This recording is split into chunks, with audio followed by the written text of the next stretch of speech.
And that was just about the time that Goldman had indicated that it would start its own crypto trading desk. Yeah. So I'm wondering what the thought process is in terms of staying within a big firm, because it seems like more and more big firms are looking at this path. And so people at the firms might be thinking, oh, do I stay here to be in crypto, or do I go out on my own?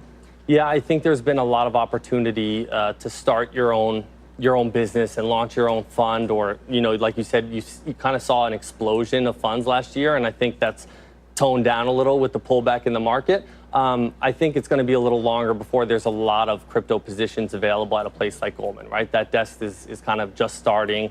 I don't think they're hiring hundreds of people. They're hiring a few select people for that. So I think you're still going to see entrepreneurs going into the space trying to take advantage of the opportunities. Right. And seeing what crypto has done, experiencing it in a front row seat, yeah. Chris, would you put your grandmother's money into the funds that you have? Yeah, 10%. Absolutely. And it's all about sizing appropriately. So even if you're the most conservative investor out there, right?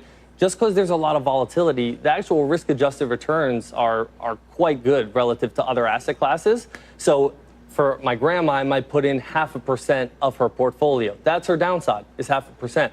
But her upside, you might get 10x, over the next 5 years. And that would be a great diversifier for her portfolio in general, and a good investment overall. It's generally been uncorrelated, and that will probably continue for a little while. And that has huge diversification benefits in a broader portfolio, even if sized in a small way. Do you have a grandma in crypto? Anyways, I do agree with him that every portfolio should have a small amount, and I'm not worried about crypto going to zero. I mean, when a big company like Goldman Sachs and big investment bankers are getting into this space, they're here to profit on it. So there might be a lot of volatility, and there's probably going to be a lot of downs, and then there's going to be a lot of ups. And guess who makes money off of volatility? The bankers. They're the house. They're the casino. So once the casino gets in on this, they're not going to kill their cash cow. They're going to try to put as much volatility in this product as they can and make as much money as they can, because that's all that banks care about, especially banks like Goldman Sachs. But let me know your thoughts about this. I don't know, 0.5%. That's way too conservative in my opinion. But then again, I'm 30 years old, so I'm a little bit younger than a grandma. So I recommend 10%. But if you are conservative, maybe 5%, because he's so right. The kind of returns you can get is totally worth the risk. And like I said, go take 50%, 60% of your portfolio, go put it in a bond or something safe, in a money market, whatever you want.